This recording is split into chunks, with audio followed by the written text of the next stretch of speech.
Hello everyone, welcome back to All Financial Discussion channel. For this video, I'd like to continue the series discussion on CPF.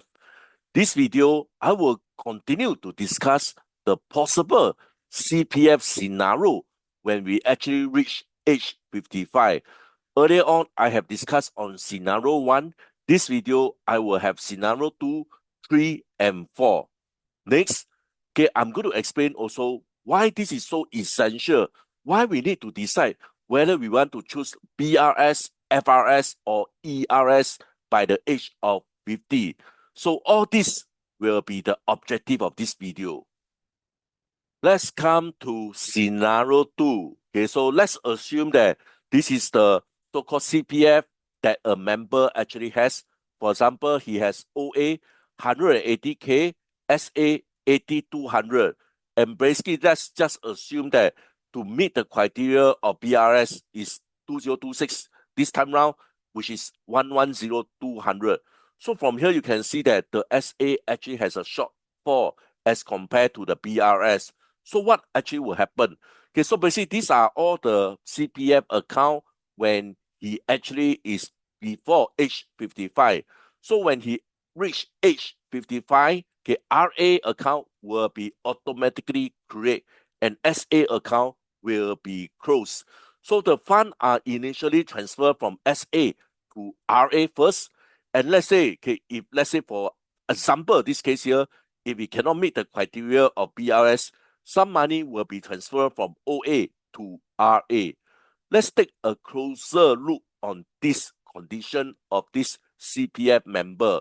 So since SA is actually short of the BRS by certain amount, so therefore all the money from the SA, which is 8200, will be transferred to RA. So therefore RA actually has this 8200 from the SA, and SA will be closed at the age of 55.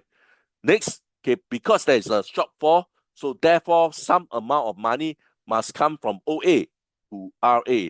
And from here, okay, you can see that in fact for this case here, it's actually a shortfall of 30K. So in short, 30K will be transferred from OA to RA so that the RA will be able to fulfill the condition of BRS of having 110200, as you can see from here. And what is actually allowed to be withdrawn will be the OA, which is 150K, again, subject to CPF rule. So basically, this is actually the scenario 2. Okay, so from here, you can clearly see that the SA is actually short of the BRS, and therefore some amount of money need to be transferred from OA to RA. Next condition, scenario 3. Okay, again, let's say that this is actually one of the member so-called profile at the CPF. Okay, he actually has OA 180K, and this time round you can see that the SA has exactly the requirement of BRS, which is 110200. So actually what will happen? Okay, so basically the RA okay, will be fully funded to the BRS using only the SA account. Okay, because the SA account has just nice okay, the requirement of BRS. So in total, the whole of SA will be transferred to RA in order to fulfill the condition of the retirement sum. From here, you can see that the OA remain untouched. So the OA will be still at 180K. So once the RA has been set up with at least the BRS, the remaining CPF saving, okay, again subject to CPF withdrawal rules, are generally allowed to withdraw. So for example, in this case here, okay, whatever that is left over at the OA, you actually can withdraw. But this is my strong recommendation, okay? So I actually advise you to leave it inside your OA so that they are able to continue to earn the OA interest rather than you withdraw it and then put into some form of investment, which is quite risky. So this is for scenario 3. You can see from here, the SA is able to meet the requirement of BRS, and in fact, just nice meet the requirement of BRS. No money from OA will be required to transfer to RA. So again, scenario 3. Coming to my last scenario for this video, scenario 4. Let's say again, okay, so this is actually what the CPF member has inside his CPF. For example, OA, he actually has 180K. As for SA, okay, basically he has 150, 200. Okay, so from here you can see that it's actually a surplus of the requirement of BRS. Okay, for BRS, the requirement is actually 110,200, okay, at the year of 2026 at the age of 55. So from here you can see that in fact, okay, SA actually has a surplus as compared to BRS. So let me explain what actually will happen. Okay, so since your SA alone, okay, as I mentioned, that is actually a surplus. Okay, so therefore, okay, it is actually a very optimum condition. So what actually happened is 110,200 will be transferred from your SA to your RA account. So this amount will be from the SA. And in fact, there will be some form of leftover. Okay, because you are able to fulfill the condition of BRS. So again, no money will be taken from your OA account. So what actually can be withdrawn? Okay, so basically in short, the total amount at the OA is actually withdrawable. And again, okay, subject to any CPF rules that actually apply. So what actually left over? Okay, so from here you can see that the leftover is actually 40K. And again, this 40K you can also withdraw because this 40K will be transferred to OA. And in fact, you can withdraw a total of 220K as you can see from here. Okay, let me just highlight a few things on the RA. Okay, so this amount, okay, will not be able to withdraw. Okay, so basically the CPF life payout will actually begin typically at the age of 65, okay, unless you choose to start it later. So if there are no other restriction, okay, like I mentioned earlier on, the total amount, which is 220, can actually withdraw. So this is actually for scenario 4. So from here, you can see that SA actually has a surplus as compared to the requirement of BRS. So therefore, okay, not all the money, in fact, you have some amount left over at the SA. The amount that will be transferred to RA will be 110,200, and the surplus will transfer to OA, and the total amount inside the OA you can actually withdraw. So this is actually for scenario 4. Next, I like to explain why you need to make a decision. In fact, you should not make this decision later than age 50. Okay, so basically the decision is to decide which retirement sum which is more suitable for you. My strong recommendation, do it as early as possible, latest by the age of 50. Because okay, if you wait until age 55, basically you don't have any form of time to react, and everything will be so-called based on that particular condition. However, if let's say you decide at the age at 50, you still have 5 years for you to do a proper landing so that it will not be a rush decision. So let me continue this. Before that, a quick disclaimer. This is not a financial advice. Please conduct your own independent research and consult a professional if needed. Never invest more than you're willing to lose. With this, we are ready to kickstart today's discussion. But before that, I'd like to urge you guys to help me by like this video. Guys, if you have learned something from this video, urge you to help me by like this video. Guys, it's free. Help me. Press the like button now. For those who are new to this channel, and if you want to support me, please consider to subscribe and turn on your notification bell. Once again, thank you so much for strong support. I'm going to explain why you need to make a decision on your retirement sum, whether you want to choose BRS, FRS, or ERS as early as possible, or maybe by latest at the age of 50. This is actually beneficial, okay, because if you are able to make an early decision, you have ample time to prepare rather than being forced into last minute decision. So these are the 5 reasons, okay, why you want to make this decision as early as possible. So like I emphasized earlier on, in fact, you will have ample time to accumulate the required saving. So if you are able to decide, okay, whether you are target BRS, FRS, or ERS, then you will be able to know how much you actually need in your CPF SA account or maybe your RA account later on. So in fact, if you can start planning by 5 to 15 years ago, this will allow compound interest. So the effect of compound interest is amazing. And currently, the CPF interest is around 4 to 6 per annum for this eligible CPF balance. So therefore, if you can plan as early as possible.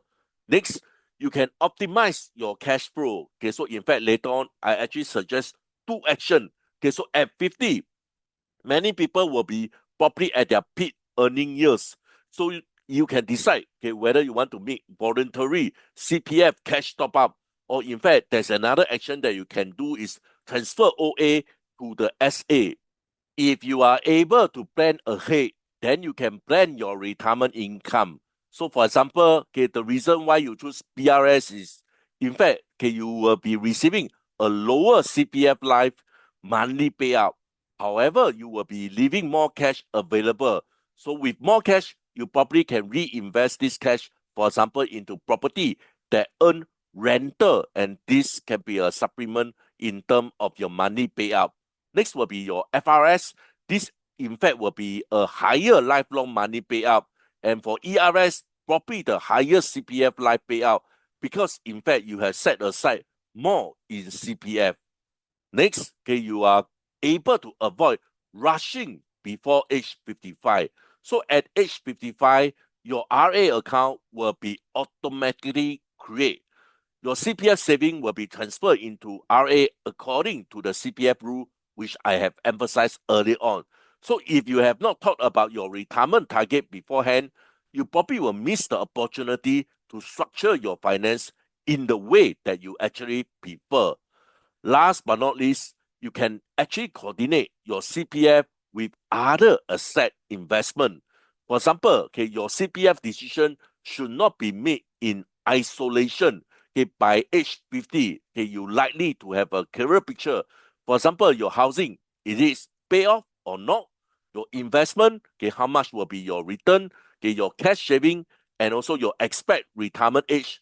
And you can also decide whether you want to continue to work after 55 years old. So all this will in fact help you to determine where you actually need to aim, whether you want the ERS or FRS or even BRS, if this is sufficient. So this is the reason why you need to make the decision before age 50. Next, I like to concentrate on the action you can actually do. So therefore, my first action will be transfer your OA to SA. The next action will be simply cash top up. Let me come to the action one first. So in fact, you can consider to transfer your money from OA to SA before age 55 as soon as possible. Why? Because OA in fact earn you an interest of 2.5 per year. And in fact, you can see over here, SA earn at least 4% per year. And then you have some applicable extra interest on the first portion of the combined CPF balance, which is the 60K. So therefore, if you have decided whether it is BRS, FRS, or ERS, and let's say you don't have enough so-called cash at the RA, then therefore you can actually consider to switch your money from OA to SA as soon as possible because you are going to earn a higher interest. So this is actually one of the first action that you actually can do. But keep this in mind, once the money is actually transferred from the OA to SA, this transfer is irreversible, which means that you cannot transfer back from SA to OA.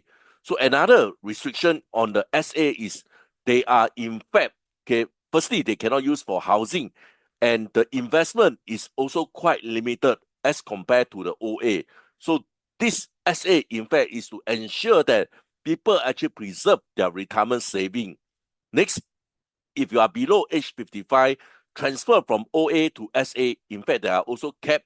So at this moment, they are actually capped at the FRS. So basically, this is the criteria. So once your SA, in fact, reach the requirement of FRS, you cannot make further OA transfer to SA anymore.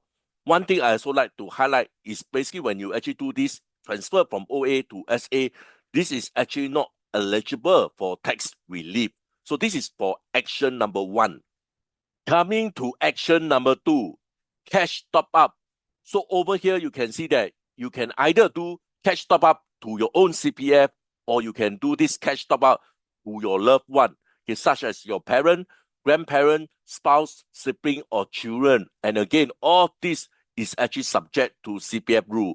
When you actually do a cash top up to your own CPF account, let's say it's actually below age 55, the cash top up will be to the special account, SA. While after 55 years old, if you still remember, SA account will be closed.